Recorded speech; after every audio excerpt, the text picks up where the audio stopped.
Hi guys, I'm Mike. So what is a leader?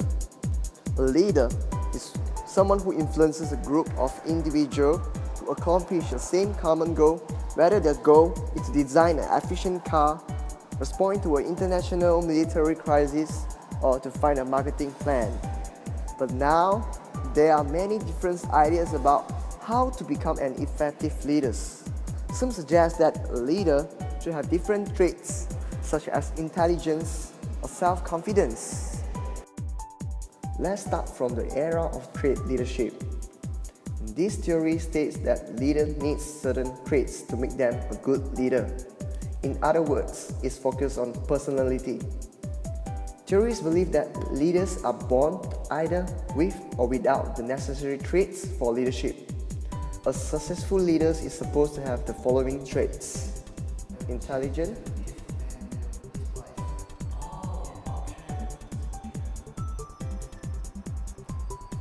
task-relevant knowledge, self-confidence, ambitious and achievement-oriented, dominant,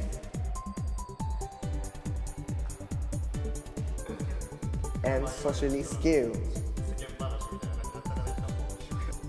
However, there's one major limit of trait theory is that it's possible to see how traits such as intelligence and determination can influence other people's motivation and performance. This theory only emphasizes mainly on personal traits and does not consider the environment or the situation. And lastly, there's no common list of traits found in all successful leaders. Hence, it leads to the next era of leadership, the behavior theories. Behavior theories focus on how leaders behave and assume that leaders can be made rather than born, and successful leader is based on definable and learnable behavior. The practical application of the theory is that leader behavior affects their performance, and different leaders' behaviors could be appropriate at different times.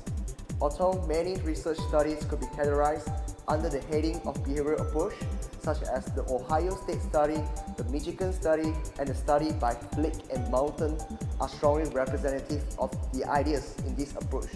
And this study identified two key behavioral categories, such as orientation toward tasks and orientation towards people.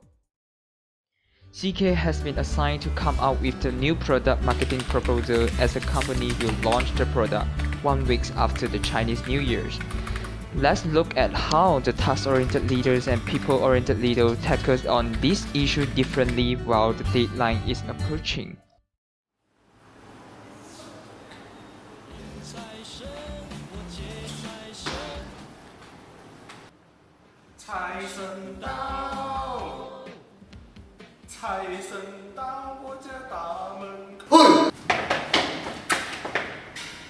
Hey, what are you doing here? Happy Chinese New Year, boss! Oh, happy Chinese New Year! Yes. I don't care, today is a Chinese New Year ka? Diwali ka?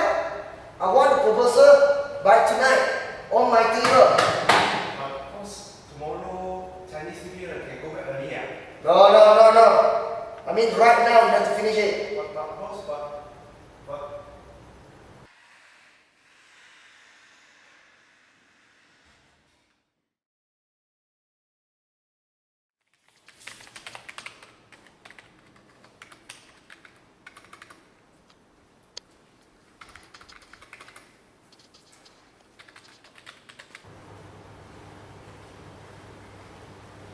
Hey CK, hey boss, why are you still here?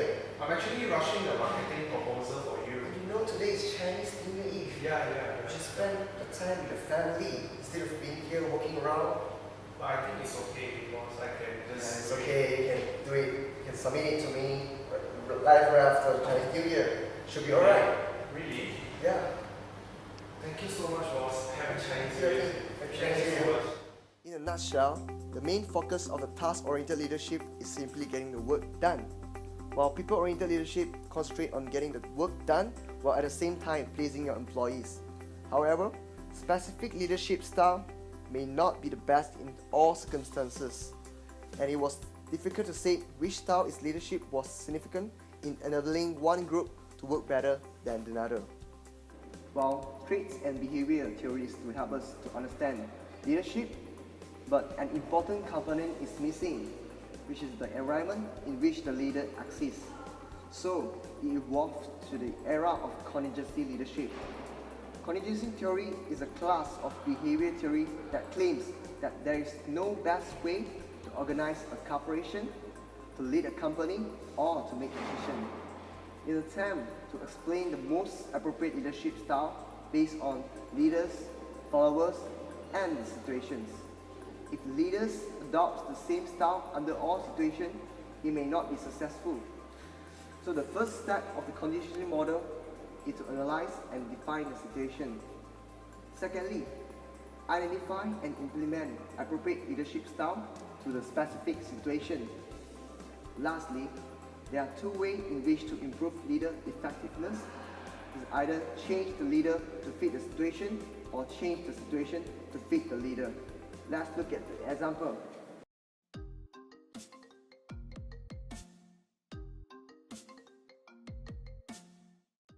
Hello?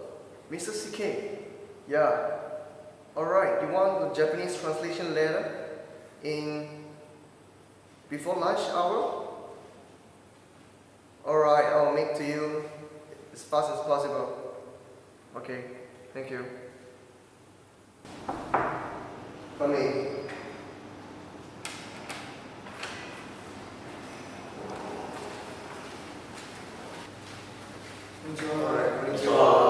Okay, I just received a call from the client. You need to finish the Japanese translation letter before the lunch hour. So I will send you guys right now, and then you guys should follow the format where the standard address should be here, the body tag should be here, and the final signature should be here. So make sure you guys finish right before the lunch hour. Alright, so here you go. Okay.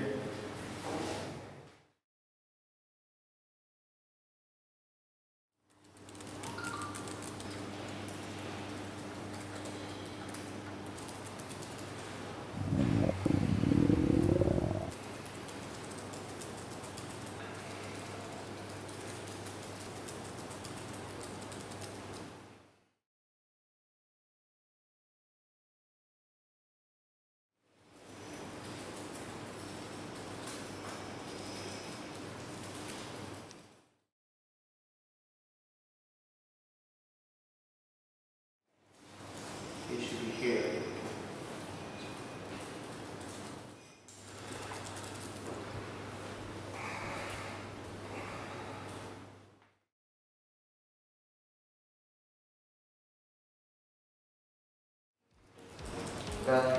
Here's the water for you. Ganbatte!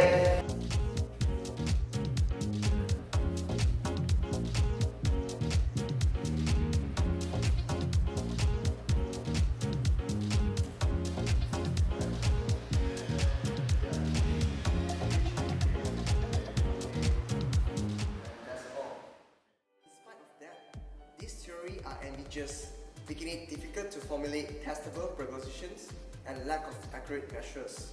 So, what does this era of leadership theories contribute to the modern era of leadership? In trait leadership, it believes that leaders are born with good personalities and traits, but we believe that leaders can develop self-concept and a more positive attitude.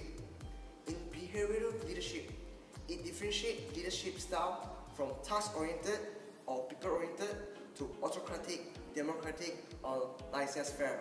While in conditioned leadership, of course, it depends on situations, which means leaders only need to fill in the gaps in leadership. In conclusions, our group also think that a great leader is not only by having this combination of theories, but great leaders help others to become leaders. As the saying goes, true leaders don't create followers, they create more leaders. And thank you for listening.